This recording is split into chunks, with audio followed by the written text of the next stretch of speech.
Okay, so Festival of Fantasy, it kicked off this year. It's been a great success, and really, I kind of appreciate it on both that technological level and that classic level. So can we start off with the technological level, like, for example, the dragon, of course, or the swinging on the tangle flow? Can you talk a little bit about how you pulled off some of those amazing things where something's going on all the time? Absolutely. I'm so glad that you noticed that, Barb, and I hope our guests will continue to gravitate and come out and catch Disney Festival of Fantasy Parade in the Magic Kingdom.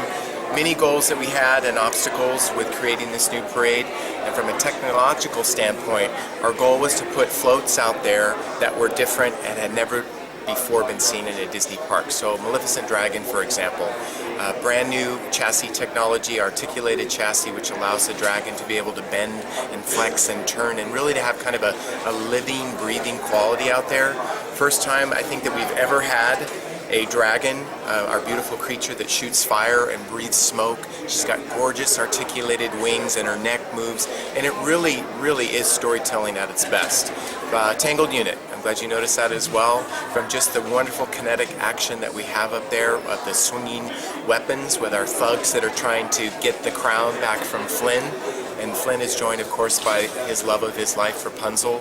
And that unit in particular feels like a mini Broadway set rolling down the street. And again, there's so much kinetic movement going on all of these floats that as a guest, I hope that you're compelled to come back time and time again, because you're always going to notice something new and different. But again, there's just a lot of technological firsts, GPS tracking system, which allows for them to be able to track the floats out on the route and to be able to have the audio sync in from a particular zone. Also from a costume design perspective, a 3D printer was used from a digital design process, which really allows for rapid prototype designs on a 3D printer. So I could bore you with more technological details, but it's a lot of firsts that have never before been seen in any Disney park. So just really, really thrilled that it's resonating with our guests. Oh, that's amazing. And you mentioned Broadway, so I had to bring in two things. I know Newsies influenced the Lost Boys. Can you talk a little bit about that? And then also the costumes kind of remind me, because I'm a big fan of Back to Lion King, the Disney, the costuming in that. And I kind of see almost a little bit of that influence, like in the Thorns and that with the Maleficent. So can you talk about how that influenced the costumes and the performance? Absolutely. So our goal with the parade, yes, it celebrates all of our classic stories in a beautiful way, and some of our new contemporary stories as well. But with Peter Pan unit and the Lost Boys, how can you not be inspired by Newsies on Broadway? It's a wonderful Broadway show.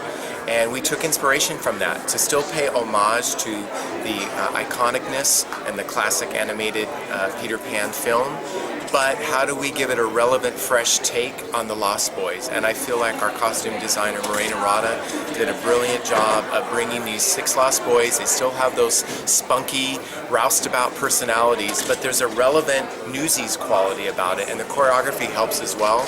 Stephen Deshabi did a wonderful job with the choreography and just creating a new way of storytelling. With the dragon, our thorn stilts, the thorn stilts truly are an extension of the forest that Prince Philip is fighting the good fight, of going through the brambles, of trying to save the day.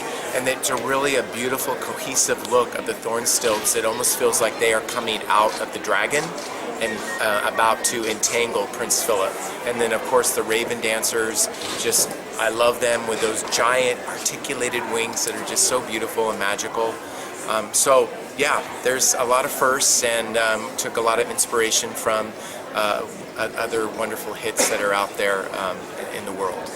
And you've also, I noticed, been able to incorporate, like, of course, Anna and Elsa are so popular at the parks, and so you've got the floats that are devoted to the movies, but you've also got, like, Mickey at the end, too, but you're bringing in, it looks like, that Disney element where you can bring in the most popular elements as well as paying homage to the classics. Absolutely. So again, Disney Festival of Fantasy Parade, you can see so many of your favorite Disney characters from a classic and contemporary standpoint.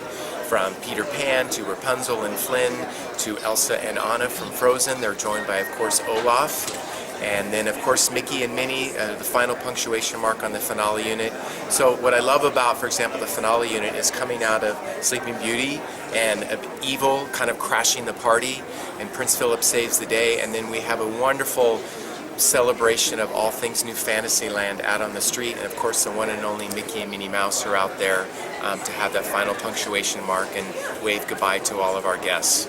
It's wonderful. And can you say a little bit about the music too? Because the floats, of course, are the stars, but I think really people maybe don't even realize that that's creating an atmosphere because it's done so subtly and so well. Barb, I love that you noticed that. It's all about the music is such an integral part of the journey and the adventure as well. So yes, the floats, the costumes, the performers that are the heart and soul of the parade, but the music. It has to be able to immerse you and take you as a guest along for the journey. And what I love about the music is that it's a brand new soundtrack that celebrates Disney Festival of Fantasy Parade. It gives the Magic Kingdom its own voice, and there's music that celebrates all things Peter Pan, there's music that celebrates Little Mermaid, and of course there's music that celebrates Elsa and Anna from Frozen.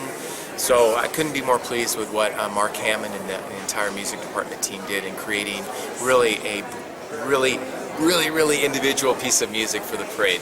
Yeah, it's gorgeous. And one last thing, if you don't mind, because of course you've got the performers, you've got the music, but there's a lot of elements. I think the floats themselves, that aren't live performers, but like the goat, or so many things going on that the goat I love.